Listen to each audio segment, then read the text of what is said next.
Yo, yo, yo, we live on location. Me and the blackest one come to you today, championship edition. 16 years in the league, two-time NBA champ, four-time All-Star, led the league in assists 3 times. Mr. Rajon Rondo in the building. We appreciate you pulling up on us, fam. Appreciate y'all having me, man. Glad to be here. Yes, sir. Man, appreciate you being on the show. You one of my favorite players, man. I got an opportunity to do a training camp with you, and I was just calling back home every day after practice like, no, man, Rondo one of them ones, man. Y'all just don't know. Appreciate you being on the show with us, man. It's a long time coming. We're excited for this, so thank you, bro. Yes, sir. Man, thank y'all for having me. Two guys I always respected when I played against, watched from afar. So, yeah, appreciate y'all having me on. I'm glad to be here. So when you first got to the league, who was the first person to bust your ass? Damn, right. We getting right to it. Okay. What's your definition of bust ass? I mean, 50? We talking about 50 or higher, or they just gave me some fits? And just gave you some fits. The first person, when you got on the level and you was like, this real out here. I gotta say, Agent Zero, man. Gil. Yes, sir. The hibachi. Yeah. Yeah, I called it. I had to check in and try to cool it off, and it wasn't. Oh, yeah, that's the bullshit. Yeah. Gil won the ones back then. He went through one for about 3-4 years in a row. Yeah. Went crazy. I caught a lot of wind of that. Yes, sir. You grew up in Louisville, Kentucky. You know my man DA from there. You started playing football first. Correct. What made you switch to basketball and just kind of concentrate more on basketball?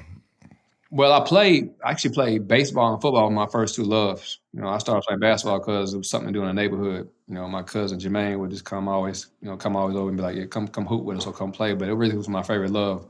Football was my love because of my older brother. He played quarterback, and he used to go to quarterback camps, come home, teach me everything he knew. So for me, I thought I always had an advantage playing quarterback, and I had football dreams. Once I decided, I got maybe like my sophomore year in high school, and my relationship with my basketball coach was a lot better than football. Let's just put it that way. So I stuck to basketball. And I always tell people, if my head coach, my high school coach for basketball, Doug Bibby, was a football coach, I'd probably be in the NFL. That's how I was thinking. So you was nice, though, at football the first couple of years you was playing. No, I thought I was pretty good. Like I said, I had football dreams. And again, I was getting everything from my brother. So again, I'm coming in the curve. I'm fast, athletic. But and you was running quarterback too? Quarterback, yeah, that's what I played. I played QB. Okay. Yep. And like I said, I threw the ball. So I had high aspirations to go to the NFL at one point. But again, like I said, the relationship I had with my coach was night and day. And I kind of just stuck with it from that point on. Your junior year, you averaged 27, 10, and 7. What made you leave that to go to Oak Hill? That's a great question. I left because, like I said, the guy mentioned, Doug Bibby, he had left schools. And then if you transfer, you had to sit out a year. So I was going to lose my senior year. Yeah. So I was fortunate. Steve Smith was, interested. And I ended up making the jump to Oak Hill. Scared to death, never been away from home. 16, 17 years old at the time. So it was a big difference. But I knew I wanted to be challenged. I wanted to be coached and held accountable because at first when I got to Eastern, I got suspended first 12 games. Well, not the first 12 games. I got suspended 12 games my freshman year because of my behavior, and then nobody holding me accountable. That's what changed in my life. A mentor like Doug Bibby got me together on the right path, held me accountable, made me sit on the bench and watch, play against a guy like Carlos Hurt, who's the McDonald's All-American, a big-time player back in the day, played more high school. So just like I said, just that type of discipline and accountability I was able to kind of make those transitions and get to the next level. My school closed down. The high school I went to closed down my sophomore year, and I was deciding where I wanted to go, and Oak Hill was one of them places. Then I ran into Rashad, and Rashad was like, "Man, that shit in the middle of the mountains. The closest thing is it's like a gas station, like 10 miles away. Then the town is like another 20 miles away." And he was like, "Yeah, and the girls on one side, the boys on one side." I was like, bro, I get dressed for school every day for the girls, bro. I can't go to nothing like that. So and that's the reason I decided not to go. So for me, I didn't do no visitation. I didn't know none of the rules. Yeah, no clue. And that first 2 months, man, I'm talking about without no cell phone. You know what I mean? You couldn't go home. Like you said, you got a gun line you can't cross. You got to go. work detail if you get in trouble. It was a lot of things. And then, like I said, for me, I was a picky eater, so I didn't do good my first couple of months. But it was a blessing that we were able to play 44 games that year. And y'all go on the road everywhere. Yeah, 38 of them was on the road, so I was able to get off campus a little bit.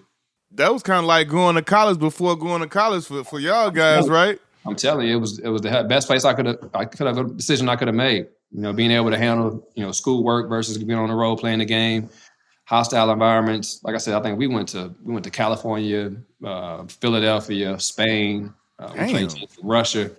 We had a hell of a record that year, and we moved and we traveled a lot. So, like I said, being able to balance both, taking the SAT, ACT, SAT that particular year, like I said, this balancing both was pretty difficult, but we made it work and made the best of it. What kind of coach was Steve Smith, man? Because every time I seen him, he was like the coolest dude ever. Every time I see him at Nike camp or any of these big places that all the top players go, he always be there. But every time I see him, he cool as hell. But looking at his roster and the players that he have, it's like, man, what kind of coach is he?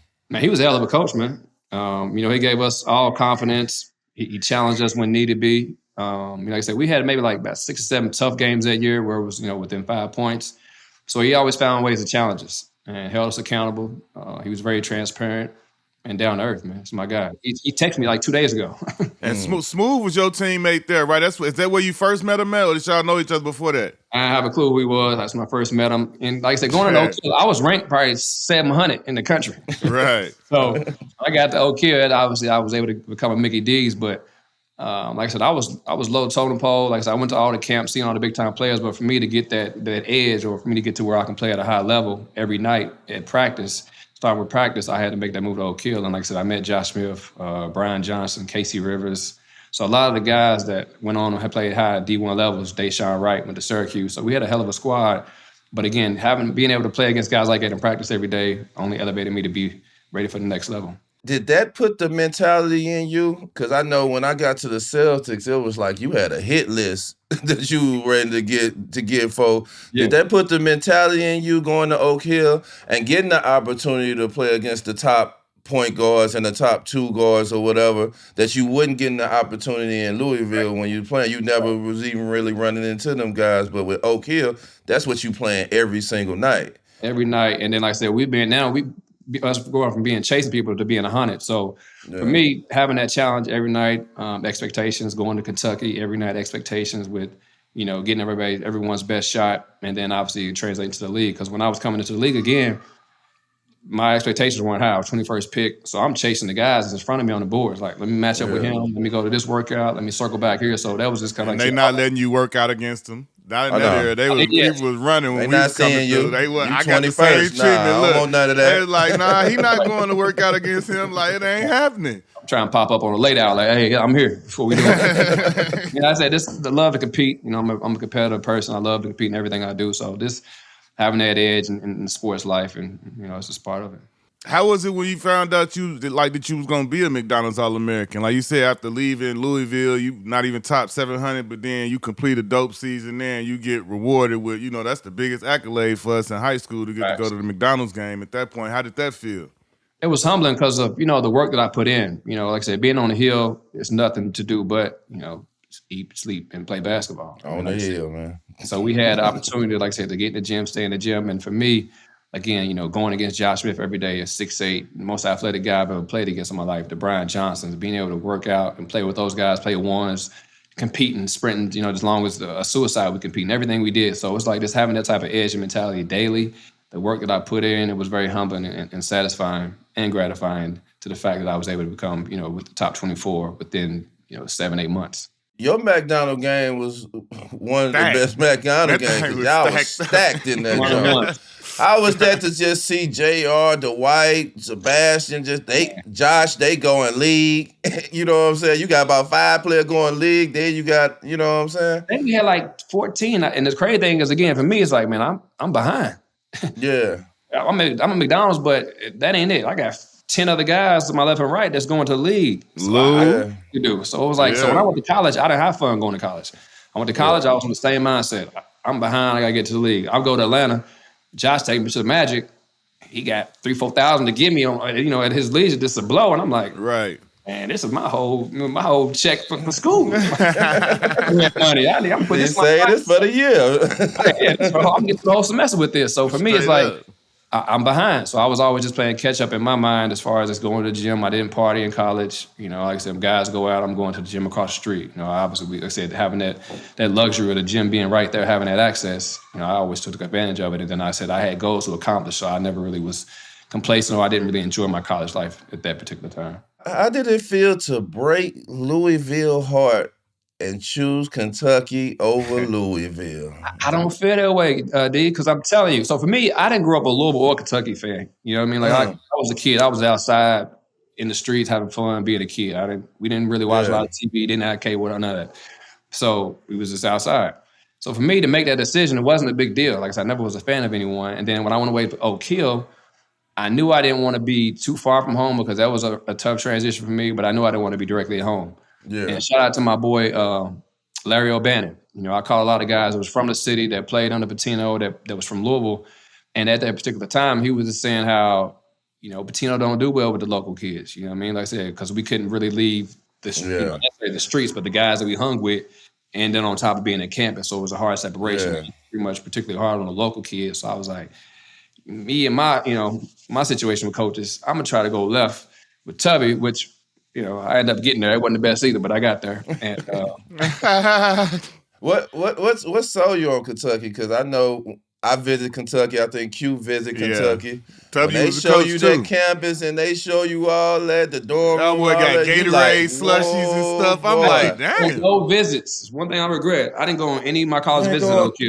Really? I had like 5 or 6 set up. Georgia, Tennessee, Clemson, like Kentucky. I didn't take any visits. I just did it. So for me, again, I wanted to be close to home. I was a mama's boy, so I was like, no, I'm going to go back home. Mom see me play. It's an hour down the road, but I'm not at home technically. They had 5 seniors leaving.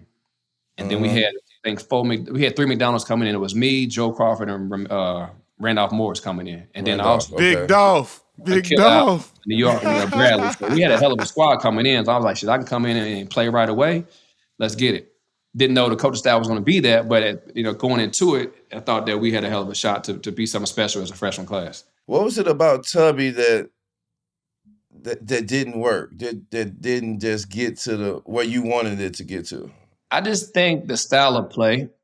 I remember we had to throw the ball in the post.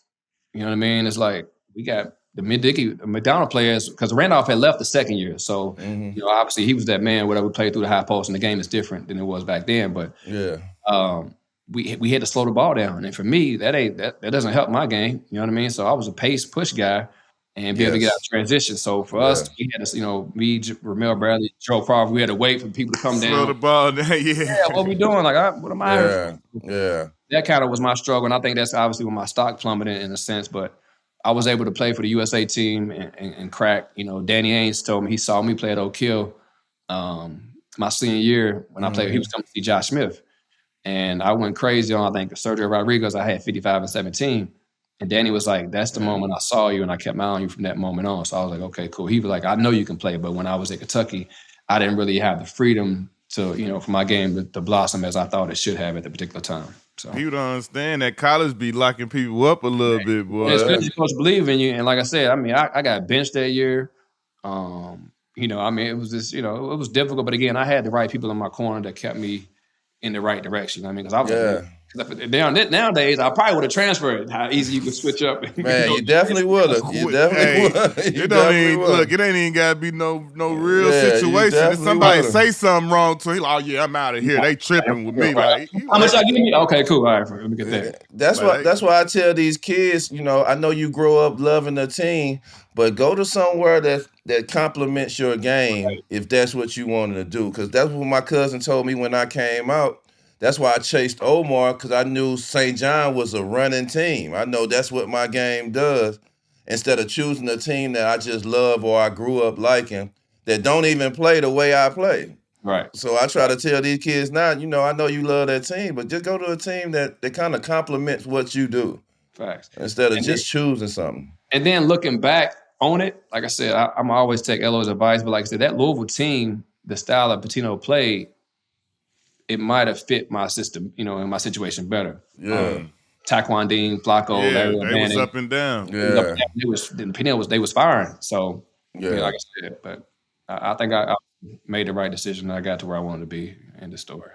How was it when you played for the USA team? I know they lay out the red carpet kind of for every level. I got a chance to play for them in high school, but how was it when you played for them and how they rolled the red carpet out? And do you still have your gold medal that you won? I didn't win.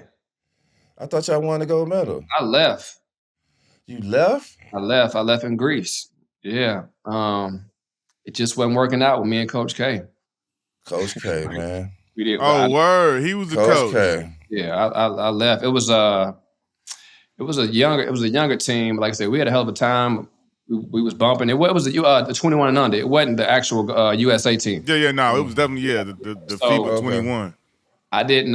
Like I said, we had a hell of a team. We was really talented. Like I said, but again, I was like, you know what, I'm gonna go on this. Best I'll leave. So I left. Yeah, I didn't want more smoke with that. So. So what made you decide to just declare for the draft? Tubby. It was time to go. It was my sophomore year. Again, like I told you, I feel like now I'm 2 years behind on the A-ball, so I got to catch it. But obviously, I can't go until I'm ready. And for me, like I said, I thought my game would fit NBA style better than being at Kentucky, under coach. And like I said, as soon as we lost in the tournament, we had a meeting the next day. My coach again, Doug Bibby, bought me an Italian suit, Canali.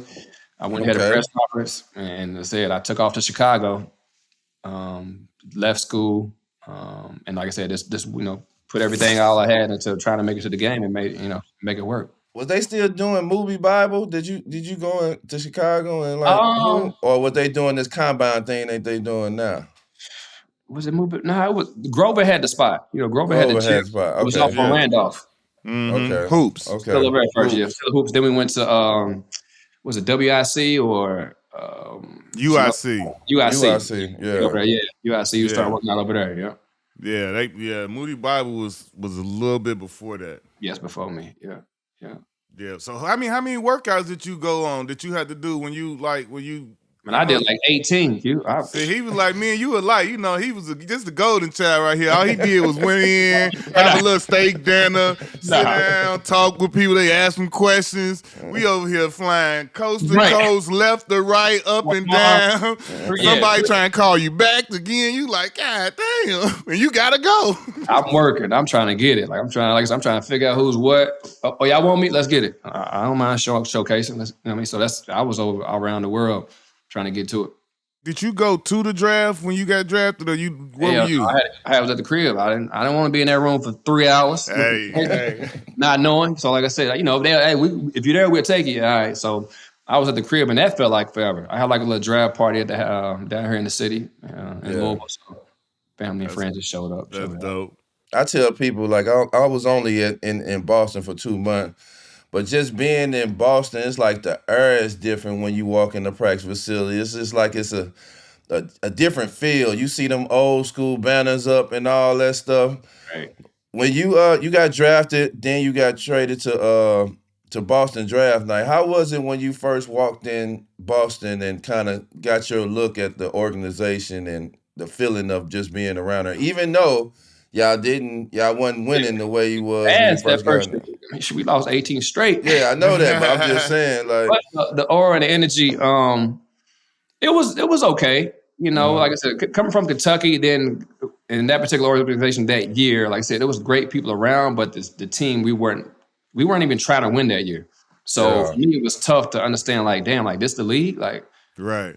I'm trying to win, and y'all drafted me, and we're trying to lose. So I struggled with that. On top of, expecting to play, not expecting to play. I feel like I earned a play in practice. And, I'm Doc's telling me before the game, hey, I'm going to play. I look down at the fourth quarter, I ain't in the game. So it's like, just playing 9 games like that in the sense of, being frustrated on top of, like I say, we lost 18 straight. In my house, it was quiet as hell. I'm losing, we all losing. So like I said, just walking around that energy. So that was kind of tough to deal with, understanding like this isn't the NBA, but this is my welcome to the NBA type of moment in a sense.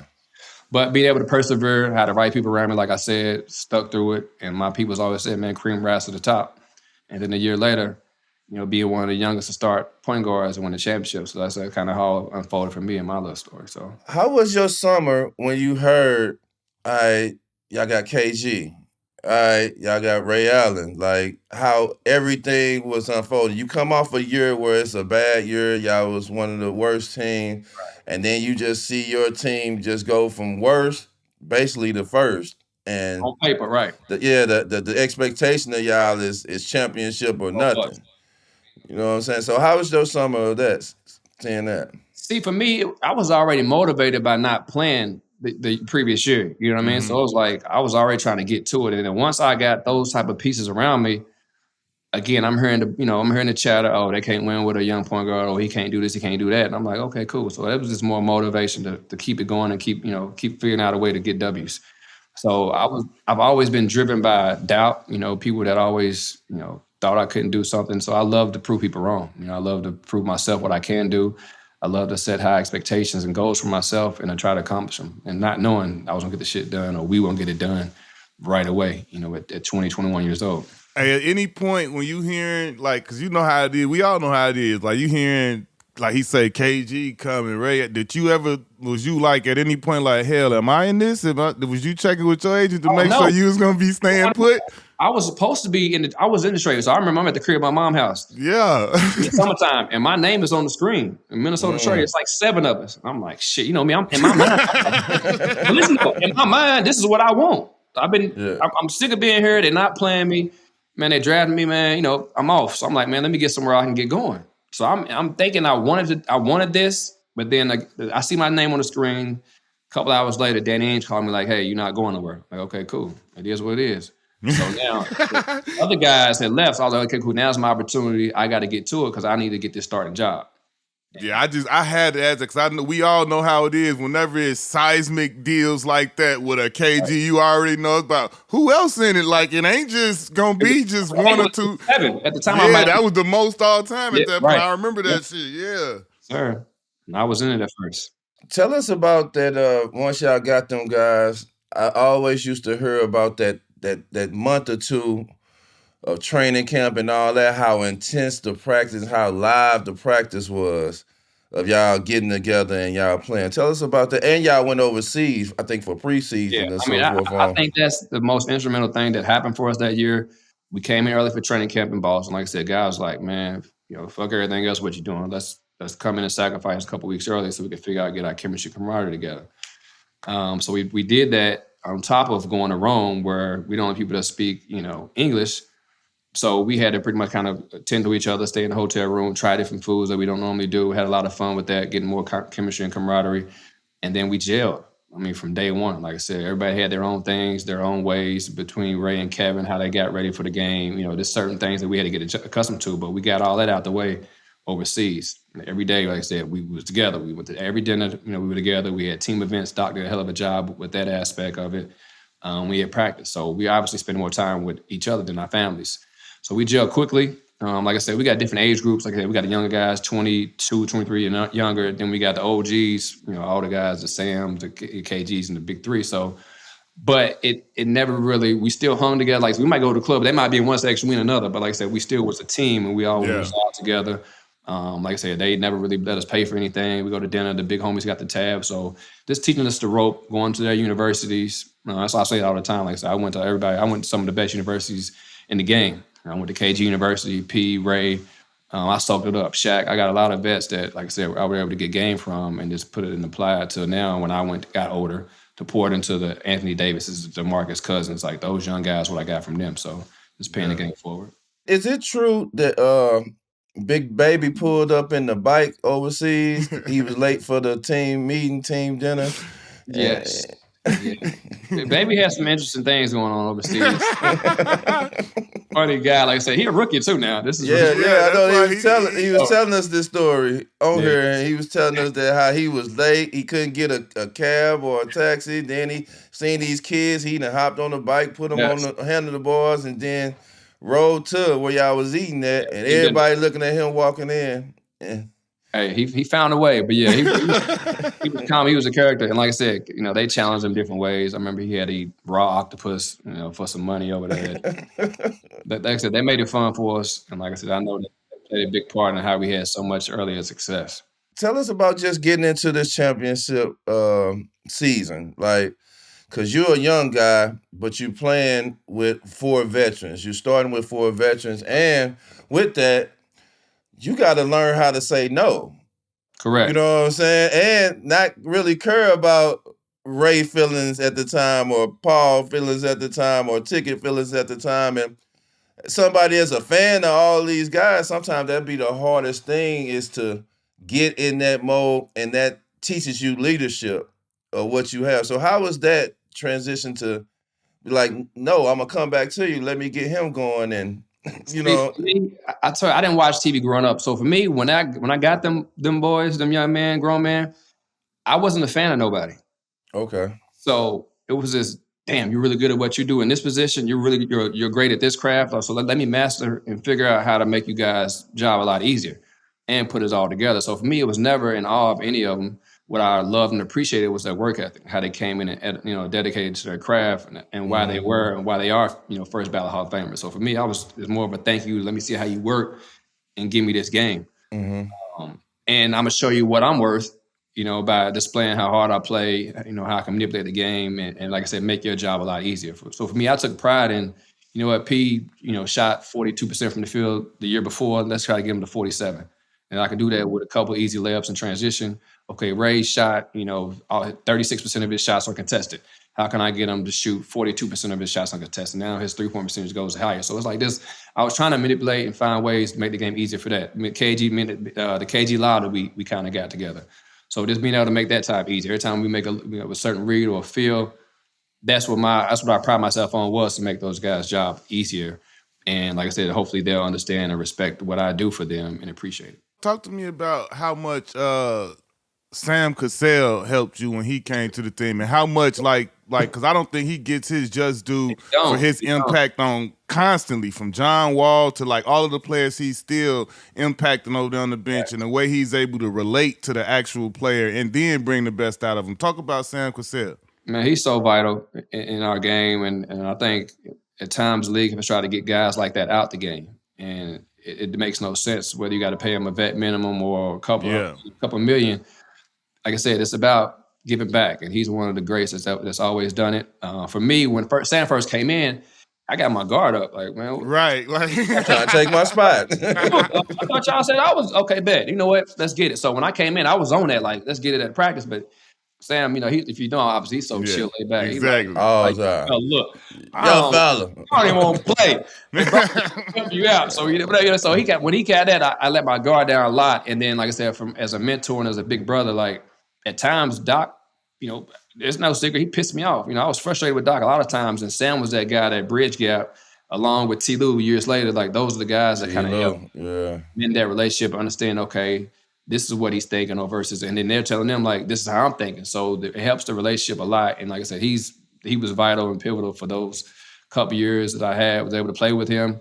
He's a 2-time champ, I think, before. I think he might have won one before in Houston. But like I said, just being able to have a guy like that around in the locker room, and then a guy to be able to go to the coaching staff, also translate to what's best for the team and what's best for us individually. So. He's big. He's doing this hell of a thing down in Boston as well. He's still out there killing it. I don't know how he's not a head coach by now. Yeah, man. Shout out Sam I am, man. I want to see the big dog get a shot. You said you didn't really watch a lot of players growing up. One thing that separated me from other guys, especially early, is I figured out with organized basketball that it's just not basketball. It's a strategic thing, and it's a manipulating thing in the game. So when did you learn it's strategy instead of we just go out here and hoop? Because still to this day, you got guys in the league that don't know nothing about strategy. They just hoop. They don't know how to really manipulate or strategize on what's going on. And I feel like that's the guy's IQ that separates them from the rest. But I seen you had it off the rip. So when did you, if you didn't watch nobody, when did you really start learning the strategy of it? Again, shout out to my head coach in high school, Doug Bibby. He broke the film down for me my freshman year. Mm. Made me see things I didn't want to see on film. At times I grew frustrated with watching it because of the mistakes I made and kind of feeling embarrassed in front of everybody. So for me, he broke it down for me. And once I started to figure that out, I started to learn teams' tendencies, study plays. Now I'm going from 1 or 2 steals to 3-4 a game in high school. You know what I mean? So, and for me, that drew more instance of like, okay, this is the answer to the test. Let me get it. Man. We're gonna figure it out because I don't want to go on the test unprepared. So if I know that every time you like to shoot the jab jump shot, the next time you jab me, I'm jamming you. You know what I mean? So it's every time, little stuff like that I got to, and then when I started to feel it in the game, it's like, oh shit, I started to seeing it more, How was it like, you know what I'm saying, like that first year, like, you know what I'm saying, when you get the big three together, like, when y'all get to the point in the playoffs, like, you done heard all of the talk about point guard weaknesses. How is it when y'all going into that playoff run, and ultimately when y'all, win the championship? How did you feel going through that whole process from the start of the playoffs to like actually winning the championship, and then you a champ against the Lakers?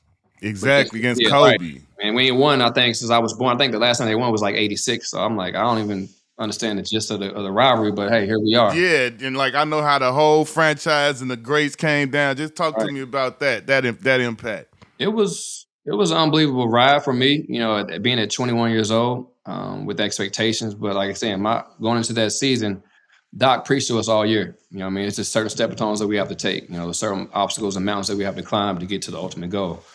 And not losing self along with the journey. Always thinking selfless, thinking about the team. And we had a word called Mbutu. So it's I can't be all I can be unless you're all you can be. And so that means as if I got 4 turnovers, but Eddie House coming to the game, he's cracking. I can't be over hating or not wanting the best for him. You know what I mean? I got to want the best for my teammate as well, even through the rough times, individually if you're playing on the court. So having that instilled in us from day one, when we talked about it in Rome, we went through it throughout the season. We had our ups and downs, which every team does, but just sticking through it and handling adversity. So getting into the playoffs, first couple of rounds, again, expectations were a championship or bust. So for me, I just wanted to always prepare myself to be as, the best position as possible. That's, the proper rest, the food, the diet, the sleep. And then for me, again, my one up I thought was just the study habits of my film. If I can do all the answers to the test, if I knew every play, because in the playoffs, like I said, you got a nice playbook, but for the most part, you got certain guys that their plays are going to be manipulated to. So if I can figure those out, have the answers, now I'm yelling back, telling, Perk, there's a screen coming, or he's telling me vice versa. We're on the same page. It kind of was able to click, and we was running through teams, and we felt good about it. But that first year was tough. Like I said, I think we played 26 games to get the championship. Yeah. Atlanta took us to 7. We couldn't get it done on the road for a while. I think Atlanta took us to 7. I think Cleveland took us to, I want to say 6 maybe, or 7. And then we went 6 or something like that with Detroit Pistons and the Lakers. So it wasn't an easy road. Like I said, we struggled every round. But again, that kind of made us who we were. And then the following years, you know how it goes. You get deep in the playoffs, the easier the game becomes. So seeing all different type of defensive schemes, a lot of different offensive sets, they started to blur and run the same. So like even nowadays game, it's like, everybody, for me, is down to run the same offense. It's like ain't no new stuff out there, really. Nothing different. And it's because they might say it's because different language, verbiage. Yeah, it's just everybody run the same offense. And everybody don't got the same personnel, and they still run the same.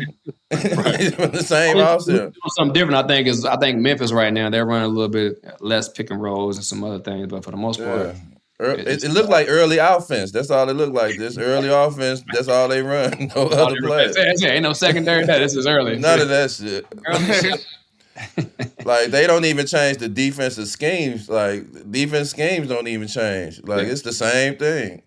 Like, some of the stuff off the screen and roll, it'd be like, man, like, y'all ain't gonna switch it up. He killing you. Hey, that's what. Let me ask you this, as somebody, because you played PG, and you was a dude who guarded your position for most of your career, and it was during the era where we were forced to go over screens. What do you think now when you watch the game and you don't even see a screen set and they just point? It's like, I know my boy down here, Jalen Suggs, he fight his ass off. He get over and around screens. I see him do some of the stuff we used to do, get the knees and the quads when you try and get up. He didn't got all of that. Elbow, like.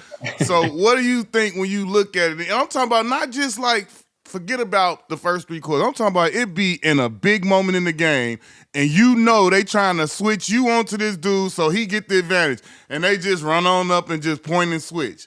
I'd be like, why didn't he fight over the screen and stay with the man? See, it's a couple things.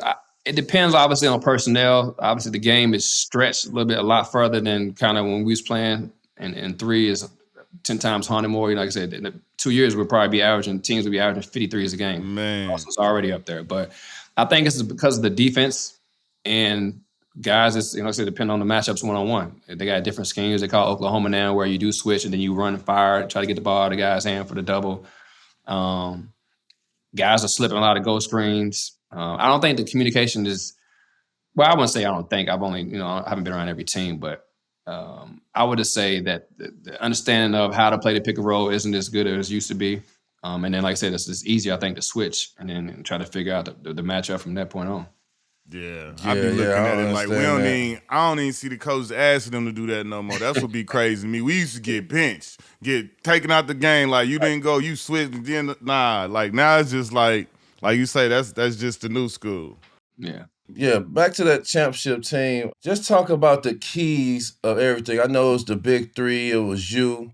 But just talk about how the Tony Allens, the James Posies, and the Eddie Houses, and the Sam Cassell, the P.J. Browns of the world kind of added on to what y'all had going on. They made it work. It wasn't added on. They made it work. And that's why I said Doc always preached to us, it takes all 15 guys. Yeah. Even the guys that ain't playing. The guys, like I said, that we need you to be great at dummy-o in practice and skeleton. We need you all to be great and challenge those guys that's in the first and second unit. So it's like he always played a part and he always empowered everyone. It wasn't just the big 3 and we all over here in the corner sitting looking crazy. It was, like I said, he always included us all. And what I loved about that particular team as well, it was always about family.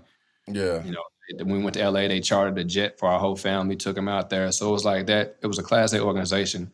And it made us all feel comfortable, and we all felt as one. Like I said, our family rooms was jumping. All the wives were together, girlfriends. Yeah. It was just like it's a good time, and like I said, a lot of us had kids around the same age, and that obviously to this day. So it was just a great time to be in that organization. But it was this, like I said, something that you don't take for granted. Obviously, my first couple of years when I got there, that's felt like kind of like all I knew. Once they hit that switch the second year, but. Being appreciative, and it's like now, fast forward being around Doc, I think he's doing the same thing with the Bucks as far as how he's handling it 24, 25 years later. He's doing a hell of a job. And I think I might be the Sam Cassell T. Lou. Straight up. But you seen Boston, when you got there, they wasn't in championship mode, but then you seen the city change. It was nothing but the Patriots. I don't think. You know what I'm saying? But then you kind of seen like how the city changed. How was that to just see the atmosphere of the city change for y'all? It was unbelievable. At that particular time, like I said, every major sports team was winning. I said the Bruins, the Bruins, us, Celtics, the Red Sox. So it was like, and like I said, it's still to this day called Title Town. And to be in that era where everything is flowing, the city's on fire. I said, you're not going out paying for anything at restaurants. Fans are unbelievable. That's fire. And like I said, this is something because for us, when we won, think about it, I said the fans hadn't won since '86. So, they were dying. And it was what it was crazy and very humbling is that when I used to see fans, still to this day, people tell you thank you. You know what I mean? It's not like a congratulations, what's up, champ? They really appreciate and value that, you bring a championship to the city. And now looking forward to just having another one so recently. It's a great place to win a championship and you will forever be, remembered. How was it when you made the first All-Star game? Man, I was geeked. Because, I felt like I got robbed the year before. So, like, for me, it was, I had that chip again. Like, I should have made it, but I didn't. And then, like I said, my big homies, they always like, man, you always get robbed the first one. I'm like, okay, well, I ain't trying to hear that.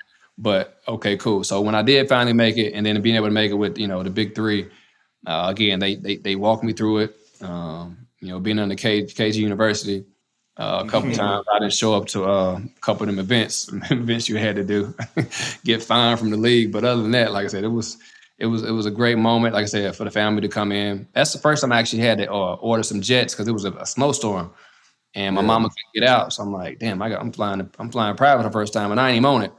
So I had to pay that bill. But like I said, obviously anything. How was that? You on the 21st pick?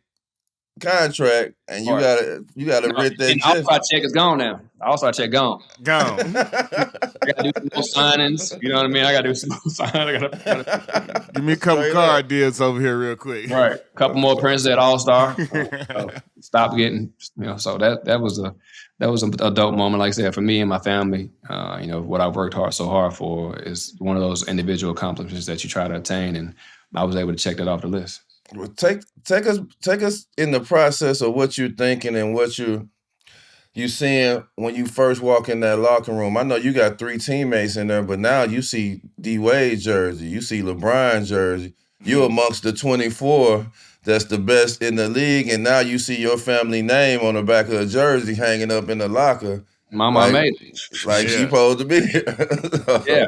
Like, okay, like this is where I'm supposed to be. And again, it just being around that type of presence, it just makes you, even hungrier. Okay, cool. And now for me, it's like, okay, I can't get complacent. I got to come back again and again. I got to get a couple of these stars on the back. So that's what I love too. Like I said, seeing everybody, like I said, KG had that 15 stars on the back. I got all of the stars. Like, okay, all right. So it's not just about getting in now. You got to get in and stay in. So it's just that was motivating as well, just to be around the guys. Like I said, I want to say, I'm trying to think if AI was in there. I think AI might have been in there. Like I said, he was a guy that if anybody I was looked up to or played the game again, because I could relate because he was a small guard. Sure. It was AI. But like I said, I didn't watch no NBA games ever growing up. People be like, "You didn't watch Jordan?" I'm like, "Nah, I was outside and I didn't have a sports team where I'm from. It's a brick town." So that's when you from the hood. You don't really got all that unless they playing on NBC, and that was only on weekends. So. Right. So they understand that. Y'all second year you lose KG, but y'all make a deep run to the conference finals. What was that like? Did that feel like a wasted opportunity that y'all had to go? Because I think everything happens in life for a reason, and I think we grew. I think I grew individually that year, not having Kevin out, but he was obviously there on the bench with us, so it made us all step up and elevate our game.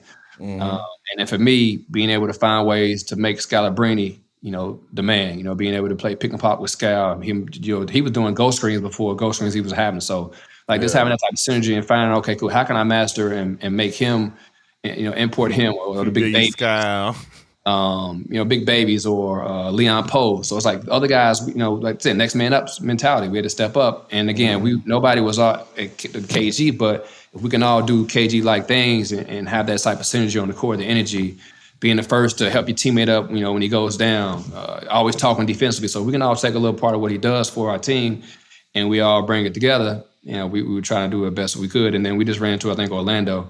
Yeah, Orlando. Dwight, Turkoglu, Rashad, Stretchfold, Jameer Nelson. It was a tough battle. They had them boys. We would have had 3 finals in a row with the Celtics and the Lakers if Ticket wouldn't have got hurt. Historic finals. That would have been crazy. Hey, I want to talk to you about when you made the 3rd All-Star selection, but you had tore your ACL. You had the miss. It was the 4th and my last one. The fourth one. And I know this is what D like to talk about because he had the knee injury.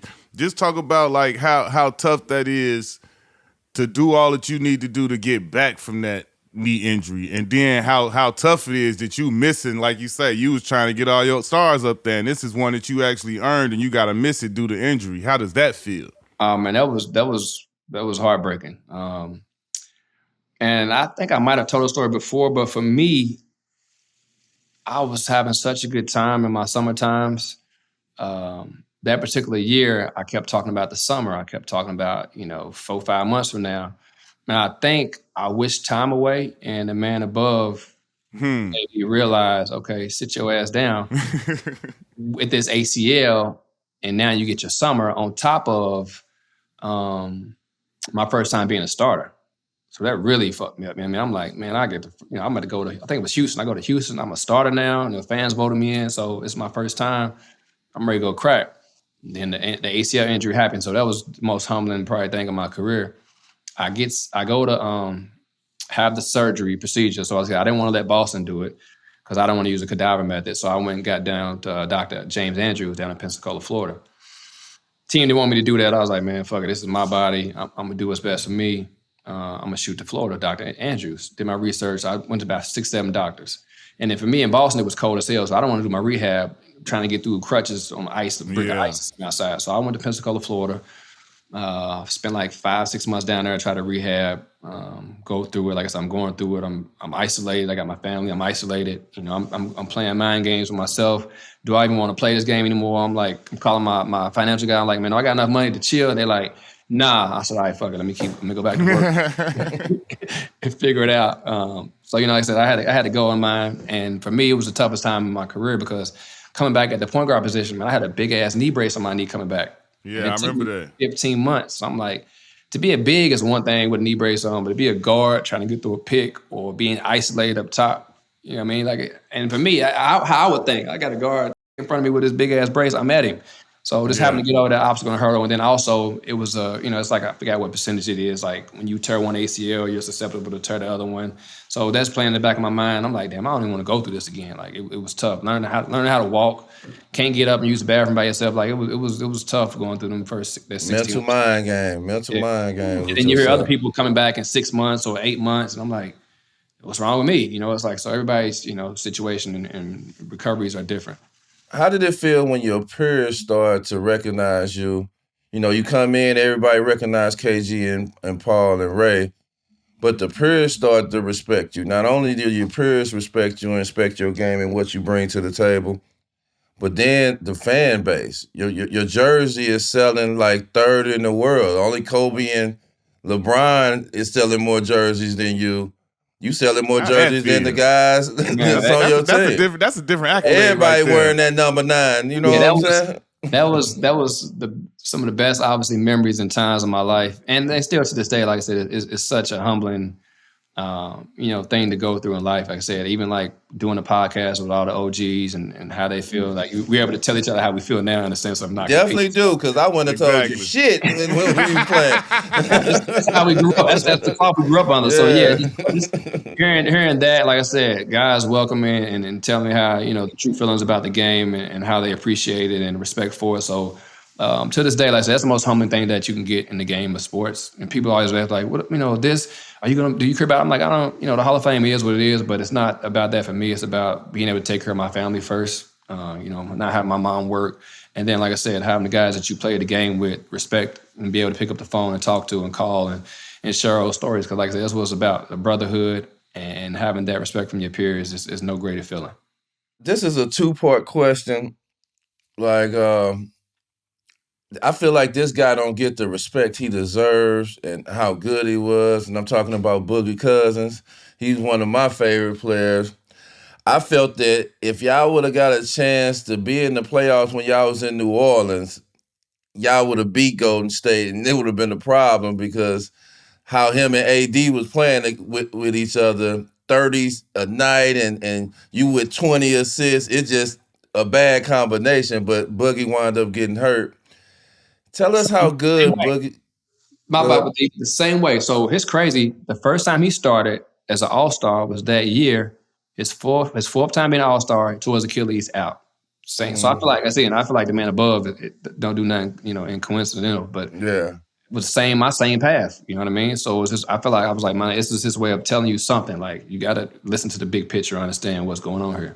It happened the same way for me, so it's only right. I'm on your team now, and the same thing happens to you. So I was hurt. I was hurt when I seen that because I felt y'all was finna be a matchup problem for everybody, and there was nothing that they can do about it, like at all. But for me, to answer your question, D, the first one is I was fortunate to play with Cuz in Sacramento my first year when I got out of in Dallas. And to watch him I watch film, I watch myself, then I watch it back to study the greats that I play with. And for me to watch him the second time, watching film on him every night, bro, it was a joy to watch. The shit he would do, he would get away with, the moves he would make at his size and ability, the passes he would make, the elbows he might throw after on the first the best foul. Players. On the best players in the league. Every night I got to watch him. So I'm like, this motherfucker is one of the best players I've ever played with. Cuz was nasty. I played with KG, but he was already in his 30s. You know, he was 30, yeah. which is not, too old, but at the same time, I got a young cuz, and I'm like, this motherfucker is one of the best skill players I've ever played with. Yeah. And he was like, he was like my little brother. So for me to And play, he an asshole. He don't give a fuck. he is a dog, and he bites your head off. So for me having that, I feel like for me to have that in my arsenal, like that's how I was gonna play with. I'm like, bro, I can win with this guy. It didn't work out in Sacramento, but fast forward, talking about New Orleans. When I got him that time, it was even more respect for both of us. And for me to have Cuz, AD, and Drew, don't forget, let's talk about Drew Holiday now. Drew. Boy, Drew Holiday, he's the one. So to have them three, and for me, it wasn't so much about me playing as much as far as me kind of helping Gentry coach these guys and being able to manipulate the game again. So come on, guys. I mean, guys. My guy, man, he let me call. That's what I got too. I wanted to call. I can't even say nothing about Jet, man. Look, he got somebody that could do it. He gonna let you do it now. Like, listen, that's what made. Look, we had him as a head coach when we was with the Clippers as young boys. He wasn't ready yet. When he left and got with D'Antoni, and then he left. Look, I was over there when he was our assistant with D'Antoni. I'm looking at him. I'm like, man, when the hell Coach Gentry get this cool? I was the coolest person on the planet. I mess with AG, man. Yeah.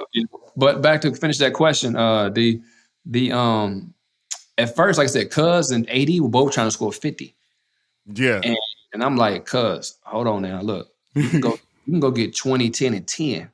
Let AD get the 50s. You destroy the game in a different way. And then Drew, you do your thing on the other end. So it's like Drew he was low maintenance. He didn't need the ball. But Cuz and AD at first, they were both trying to both score 50, and it really wasn't working out. So it was like every other night.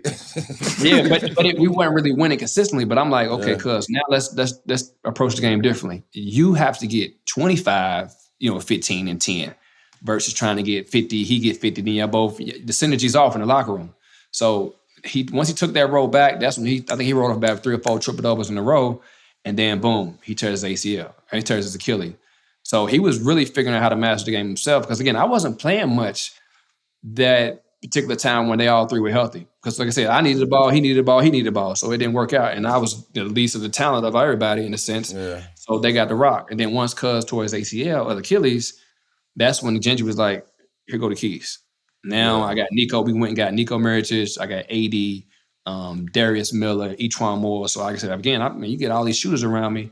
With a guy like AD protecting the rim, we can make some noise. Yeah. And again, my point is, if we would have got Cuz in that Golden State series, he would have took Draymond out. Yeah. And that was their guy. You know what I mean? Like I said, I told the story before. I would have had Cuz elbow him off the first play of the game. Boom. Like, set the tone. Yeah. So with that in mind, we take their bully out. We ain't worry about the mother. Then the screens ain't being set as hard. Now we running through them screens because our big guy set the tone. So from us, AD wasn't his style of play, and they end up smoking us 4-1. But we did get one off. Yeah, man. I was excited for that team, man. It hurt my heart, man, seeing Boogie getting hurt that year. I was so excited because I felt like it was going to be an upset because there was no way that any team could match up with y'all. And your big man shoot threes and jumpers. It was like it didn't even really matter. We did Portland without him, so it's like we, each series is different, and we definitely would have needed Cuz in that particular one. So exactly. Did you ever think you would sign with the Lakers? Nah, never ever. But you know what I wanted to do though? Once I left Boston, because at first, you want to play one franchise for 20 years, and it's like forever. Yeah, but I'm thankful that I didn't. Because again, now I get to live different cities, and that it got to a point where I was like, you know what? I want to get paid to play in these cities. The only place I didn't do it was New York. But the Chicagos, check that off. The LAs, like the big cities I wanted to live in and play and get paid. Yeah. I mean, I had the time, man. I can't complain. I loved every minute of it. I was in. I remember I went to Atlanta, and I hated Atlanta, and I had an opportunity to get traded to the Clippers for Lou. Man, I was like, please and thank you. So they got me out of there so fast. I went back to LA. Like I said, just was able to live, the kind of life that I want to live at that particular time in my career. You know what I mean? Go to work every day with some t-shirt and shorts on versus when I first started in Boston. I'm waking up with thermals, got to start the car for 10 minutes. So it was just, I want to go through that that later part of my career. Were you aware that when y'all won that chip in LA that you had the most assists off the bench ever? I heard something about Ginobili or something, but it was crazy. You had 105 assists in that 2020 playoff. That's the most ever by a bench player. Okay. And this was a team that you weren't supposed to play that much on. You supposed to be like mentoring Lonzo or whatever, right? No. He wasn't there. It was they got him out. That's when I had Caruso. But Brown was with the point that year. That's why it's funny that this happened. The trade has happened. And Perk mentioned that me and Brown were able to coexist. But again, I came off the bench because again we both ball dominant. We need the ball, and I didn't play in Game 5. If y'all remember the fourth quarter, I didn't play, and we lost Game 5 to the Heat. And I was pissed. I'm like, man, you motherfuckers don't believe in me to play to close the game out. Like, you know what I mean? So again, I go back to the room at night. I don't sleep. I'm really upset. I'm trying to play it over my head, and then I'm trying to go to a different mode to where, okay, cool.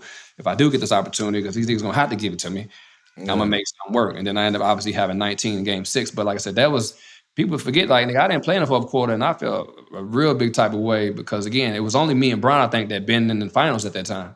So I was like, I ain't gonna play. I ain't been in it. I've been in it with you. And then I remember Brown looked at me like, "What we doing?" I'm like, "Tell me what we doing. I need to be in the game with you in the fourth. We gonna figure it out." So that was a dope story, and being able to win that particular year again. I told my son was in the bubble with me. Him being able to witness, go to practice every day, go to his piano lessons, and still go and have fun with me. Train with a lot of the other kids on the team. It was fun. Shout out to Coach Phil Handy. He was training about 4, 5, 6 of our boys. And that was the best experience for them too. Now, I see your boy out there, he hooping now, and you holding the camera. I'm starting to see you at the game holding the camera. Make sure you catching the footage. How is that for you to see your son out there hooping and seeing the IQ on him? Like he's knowing the game now. He's working his way on up. It's dope to be a part of, to be here. Like I said, I was at his game last night, and I try to schedule everything around his game so I don't miss. And when I miss, I'll be feeling bad. But it's just me. But I love to be there for him. As a father, we all know you want to give your kids answers to the test. Yeah. And he wants to play the game. And for me, he's a sponge right now. I know I wasn't watching film like he does at the age he is now. Yeah. And what's crazy is the other day, he didn't have a good game. And I let him wait 2 days. I'm like, you still don't watch film? So when he have a good game, he grab an iPad before we get in the car. Yeah, I gotta see it right away. I gotta see the moves. So I was like, look, man, hey, man, you play it on Friday. It's Sunday. Like, we gotta go ahead and watch it. Let's figure it out. Even though you don't like it, you might have had this. Let's figure out what we do to get better. It's just part of the game. Like, you got to watch I it. like that. I like that. That's dope. Yeah, so for him to grow through it, and like I said, and to understand that he has, he feels the pressure on him in a sense. But I'm like, bro, you 13, man. Ain't no pressure on you. You ain't got to make it to the league. You just got to know how to count this money. Other than that, manage your money correctly, and sky's the limit. So if you want to play, we'll do that. Tell them what it takes to work. We got a dope program that I've been starting the last couple of years since I've been retired. That's why I got the hat on Rondo Elite. Shout out to my program. Straight up. Okay. Class of 29, 30, and 31. So 6th, 7th, 8th grade. And obviously he's in the 7th. So so I got a grade older than younger than him. So again, we can play against good competition and get out on this road and play against some of the best in the world, and see where we land. So are you officially with the Bucks now? Like, I mean, I know you coach Rondo. Have you officially got into it? I'm not officially. I ain't under contract or anything like that. Like I said, Doc came to my wedding this summer, put me in a headlock, told me to get out of here. So, here I am. Like I said, just trying to learn. I love what I'm doing. Like I said, I get to go into the coaches' meeting, pick their brain. All I do is go in and ask questions. Yeah. And then, like I said, while studying the film, I got access to a lot of things within the team. But like I said, I'm just trying to be a sponge as much as I can and learn as much as possible and fly under the radar. So, like I said, it's not, it takes a strong staff, I believe, to allow a person like me to come in and out. I'm not there consistently, but to come in, have a voice in the meetings, and like I said, have great dialogue, great debate, and then try to figure out solutions for the team. Nah, that's dope. That's a dope situation. Shout out to Doc for extending that to you and pulling you in and letting you grow. So that's dope, man. That's dope. Give you the knowledge. And I'm giving it right back to my AU team. That's how I look at it. Straight up. Practice. Start bench trade assist edition. The best assist edition. You got to start one. You got to bench one, trade one. Steve Nash, Jason Kidd, Magic Johnson. Ooh, whoa. Assist edition. I'm going to have to trade my man Steve, man. Stevie on the strip. Who you start? I'm gonna start Magic. I knew that was coming. Got to Bring start. Kid off the bench. You got to bring Kid off the bench. Yeah.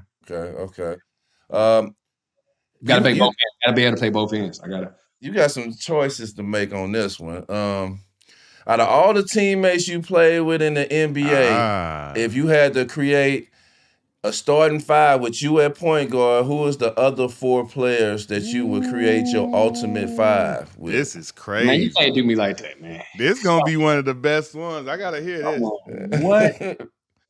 Out of my teammates, is everybody in their prime? Everybody's in their prime. Don't matter when you play with them, they in their prime. When you play with them, they in their prime. 2 through 5. Can I get 2 teams? I done played it with everybody. 5. I might have to. I got to go with Shaq. The Diesel. Shaq at the 5? Shaq at the 5. Ooh. See, it depends on. Are we talking about modern day, or are we talking about? We talking about at their best. Back in the modern day, I might have to go Dirk at the 5, KG at the 4. If we stretching the floor. But damn, I get the. Damn, I forgot he had Dirk too. Yeah, he had Dirk. Dirk, Boogie, Cousins, Dirk, AD, Boogie, AD, Shaq. Jermaine O'Neal. What you want me to do? And J.O. Damn. Yeah, his side 5 I think might you be able to compete with some need to other start with the top 2. 5. Start with the 2s and 3s. All right, 2s and 3s.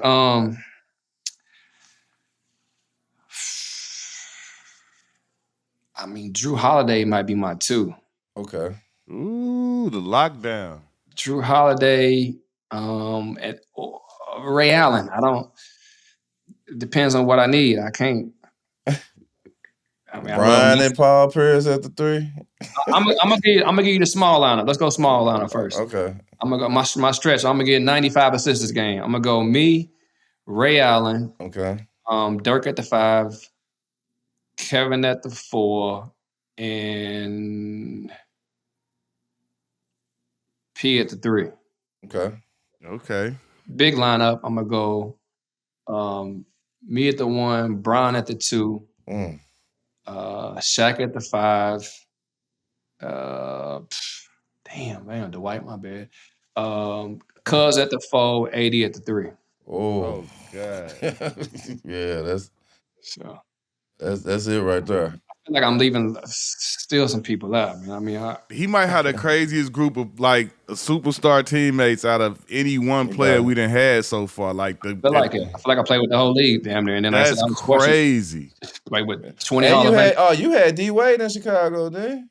I had D Wade in Chicago. Oh, I just thought about that. Yeah, D Wade. Bro, that's crazy.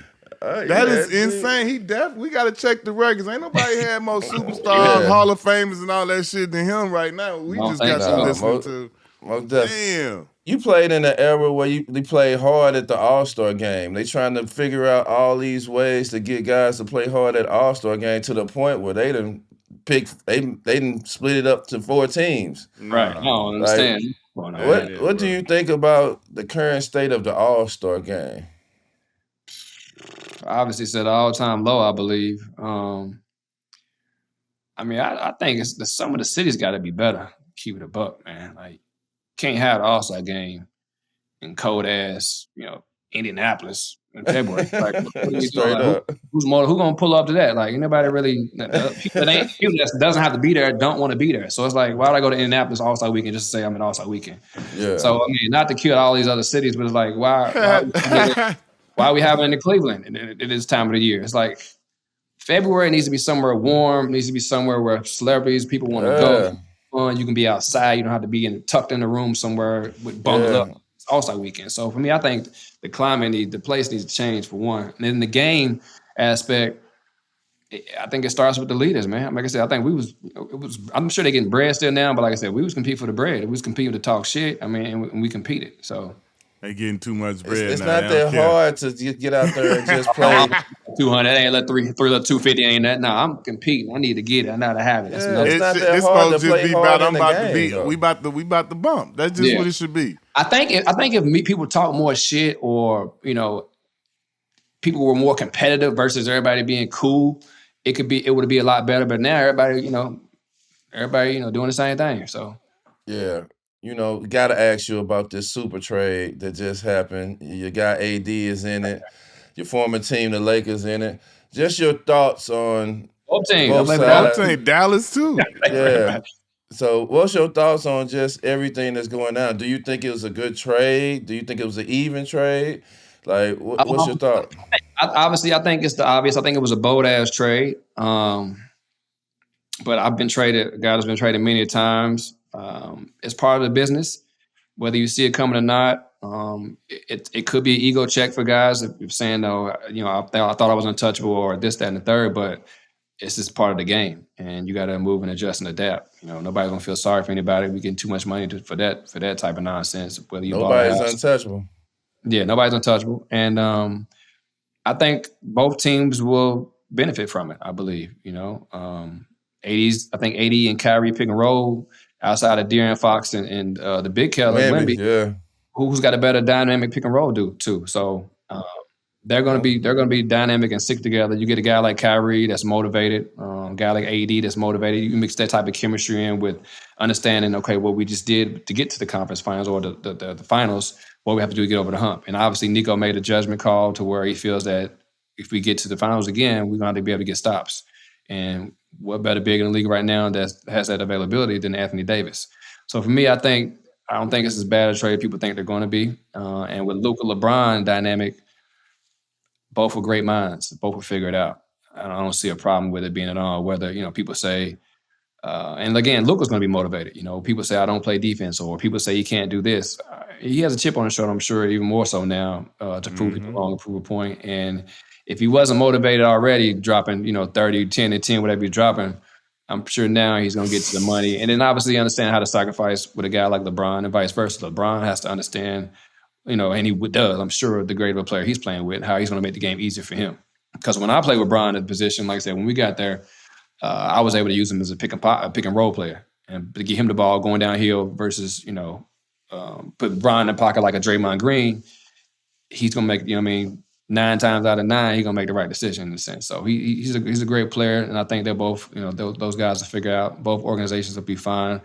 It was a big shock for the NBA world and fans, but at the end of the day, I think both teams will be pretty good. Hey, this is what I like to ask. I need to ask.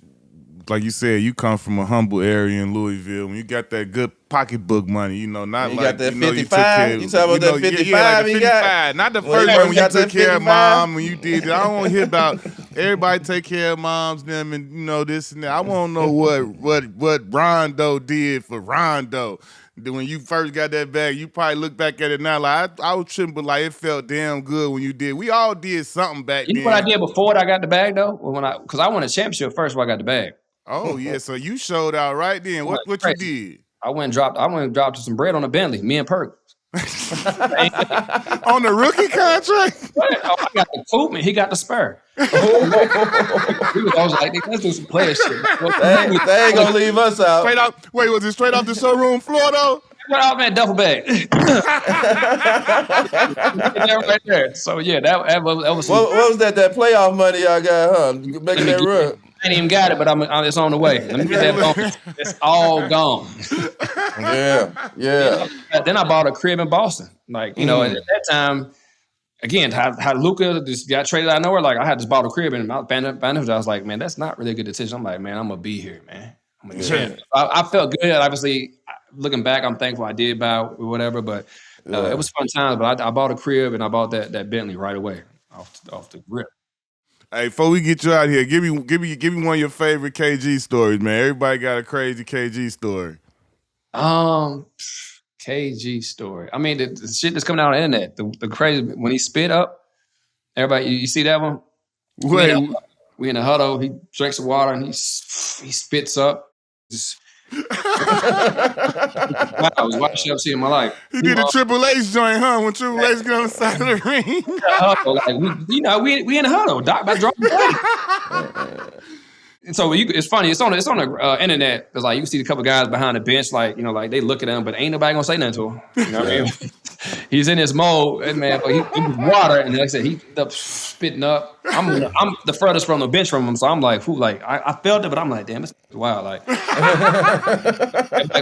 well, what's wrong, big fella? What's going on? Like, why are you spitting water on your teammates right now? So, have you ever met anybody intense like Nobody. Ticket? All the teammates you ever had, you never ran into nobody just like how he is. Hey, another story. Nobody. So the first time we in layup line, because mind you, he don't come out, 20, 30, 40 on the clock. He don't come out and shoot before the game, nothing like that. His warm up is during the layup line. We come out for layups.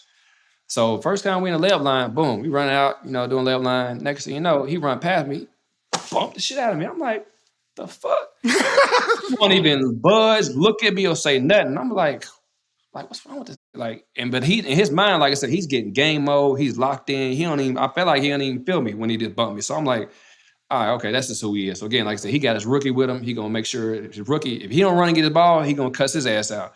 But it won't happen too many games. By game 2, he gonna be straight. So a rookie got to get in the rebound. He gonna hit his 5 spots. He gonna go both elbows, corners, and do his ritual. Do not get in his fucking way. You gonna run your ass over, or you gonna get hit with an elbow while he's going to his next spot. So when he's warming up, you better be careful. When he's warming up, he's gonna run your ass over. So man. We appreciate you, bro, man. Like I say, man, you one of my favorites, man. When I got the opportunity to be around you 2 months. Hey, hold on, let me cut you off, D. Do you remember on the highway when we were racing? Yeah, I do.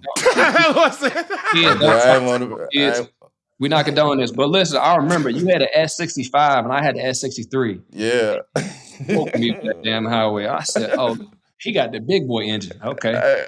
Remember I had the train horn and Ticket was coming. I hit her with the train horn. Yeah. Man, I brought my cars out there, man. Them 2 months was I enjoyed them 2 months out there, man. Providence, man. We all kicking it. Family environment. They brought me in. This family, man. I really appreciate y'all guys, bro. Appreciate y'all, man. That was a good time. So.